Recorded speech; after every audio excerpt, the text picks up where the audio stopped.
আজ আমরা সভ্যতার প্রতি রবীন্দ্রনাথ ঠাকুরের লেখা একটি কবিতা।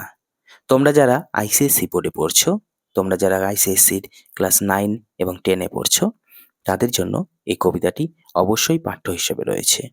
দেখো, সভ্যতার প্রতি যে কবিতাটি, এই কবিতাটি চৈতালি কাব্যগ্রন্থের অন্তর্গত। যদি কখনো প্রশ্ন আসে সভ্যতার প্রতি কোন কাব্যগ্রন্থ, অবশ্যই লিখবে চৈতালি কাব্যগ্রন্থ। তো এই সভ্যতার প্রতি যে কবিতাটি রয়েছে, সেই কবিতাটি থেকে আজ আমরা কিছু খুঁটিনাটি বিভিন্ন তথ্য নিয়ে আলোচনা করব। চলো তাহলে শুরু করছি। প্রথমে আমরা কবিতার প্রেক্ষাপট দেখে নেব, অর্থাৎ কবি কেন এই কবিতাটি রচনা করেছিলেন। এই কবিতাটি যখন কবি রচনা করেছেন, তখনও ভারতবর্ষ স্বাধীন নয়, কিন্তু মানব সভ্যতা যথেষ্টই উন্নত হয়েছে। ইট কাঠ পাথরের খাঁচায় বন্দি মানুষ ছুটে চলেছে স্বাধীনতা অর্জনের আকাঙ্ক্ষার পরিবর্তে নিরাপদ আরামের সন্ধানে।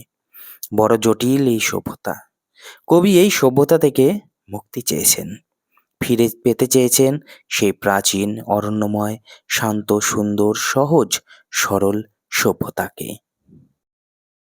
এবারে আমরা কবিতার সারসংক্ষেপ একটু দেখে নেব। কবি এই ইট কাঠ পাথরের নগর সভ্যতার কাছে প্রার্থনা করেছেন এই অরণ্যময় প্রাচীন সভ্যতাকে ফিরিয়ে দেওয়ার জন্য। এই নিষ্ঠুর নগর সভ্যতা যে মানুষের সুকোমল মনোবৃত্তিগুলিকে গ্রাস করেছে, সেই নগর সভ্যতার কাছে কবি ফেরত চেয়েছেন শান্ত তপবন, সেখানকার গ্লানিহীন জীবন, অতি সাধারণ জীবনযাত্রা এবং মহান ধর্মীয় তত্ত্বগুলি নিয়ে সহজ সরল গভীর আলোচনা। কবি পাথরের খাঁচার আড়ালে যে নিরাপদ জীবন, মহার্ঘ খাদ্য, সুদৃশ্য পোশাক, সুস্বাচ্ছন্দ্য, তা সব পরিত্যাগ করতে চাইছেন। সব বন্ধন ছিঁড়ে তিনি ফিরে পেতে চাইছেন স্বাধীনতা, মুক্ত আকাশে বিচরণের সুযোগ, আত্মশক্তির প্রত্যাবর্তন এবং অনন্ত জগতের হৃদ স্পন্দনের অনুভূতি। খুবই ছোট ছিল এই কবিতাটির আলোচনা। Thank you so much. তোমরা যারা এই ভিডিওটি দেখলে তাদেরকে অসংখ্য ধন্যবাদ।